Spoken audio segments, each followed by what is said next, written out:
தெய்வம் மாதிரி வந்து என்னை காப்பாத்து. உங்களுக்கு எப்படி நன்றி சொல்றதுன்னு எனக்கு தெரியும். நான் என்னப்பா பெருசா பண்ணிட்டேன்? ஆமா, கழுகு பாம்பத்தான் வரட்டும்னு கேள்விப்பட்டிருக்கேன். மனுஷனா நான் ஒன்ன வரட்டுதே ஏன்? அது என் விதி. என்ன சொல்ற? அதை நான் சொல்ல முடியாத நிலைமையில இருக்கேன். ஆமா, நீ யாரு? ஏன் இந்த காட்டுல இருக்க? நீ இங்கே இருக்கிறவன? உங்களுக்கு காடா தெரியற இந்த இடம் எனக்கு சொர்க்கமா தெரியும். இந்த காடு உனக்கு சொர்க்கமா?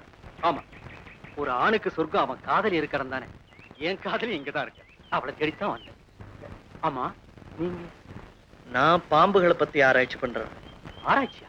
ஆமா, மனுஷ ரூபம் எடுக்கிற இச்சாதாரி பாம்புகளை பத்தி நான் ஒரு புஸ்தகம் எழுதிட்டு இருக்கேன். அப்படியா? ஆமா, அதை பத்தி விவரம் சேகரிக்கத்தான் இங்க வந்திருக்கேன். இச்சாதாரி பாம்புகளை பத்தி இதுவரையில் ஏதாவது விவரம் கிடைச்சதா? ஒரு பாம்பு 100 வருஷத்துக்கு மேல உயிரோட இருந்தா அது இஷ்டப்படுற மனுஷ ரூபத்தை எடுக்க முடியும்னு புஸ்தகத்துல படிச்சிருக்கேன், அவ்வளவுதான். உண்மைதான். ஆனா அந்த மாதிரி இச்சாதாரி பாம்புங்க லட்சத்துல 1-2 தான் இருக்கும். 100 வருஷம் தவம் பண்ணதுக்கு அப்புறம் தான் அந்த பாம்புக்கு அந்த சக்தி கிடைக்கும். அதைத்தான் இச்சாதாரி பாம்புன்னு சொல்லுவாங்க. சாதாரண பாம்புகளை பாக்குறதே கஷ்டம். இப்படிப்பட்ட அதிசய பாம்பை நாம எப்படி பார்க்க முடியும் சொல்லுங்க? என் உயிரை காப்பாத்தினவர் நீங்க. உங்களுக்கு அந்த ரகசியத்தை சொல்ல போறேன். நாளைக்கு அமாவாசை. அந்த இச்சாதாரி பாம்பு தன்னுடைய இச்சையை தீர்த்துக்கிற நாள்.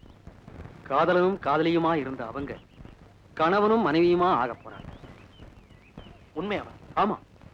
நாளை ராத்திரி ஆண் நாகம் பெண் நாகத்தை தேடிக்கிட்டு வரும். பெண் நாகம் தன்னை மறந்து ஆனந்தமா ஆடும். அந்த ஆட்டத்தோட முடிவுல தான் 2 பேரா இருந்த அவங்க ஒருத்தராக போறாங்க. அப்படியா? அந்த பாம்பை உங்களால காட்ட முடியுமா? என்னால உங்களுக்கு அதை காட்ட முடியாது. ஏன்னா அந்த இச்சாதாரி பாம்பே நான் தான். ஆமா.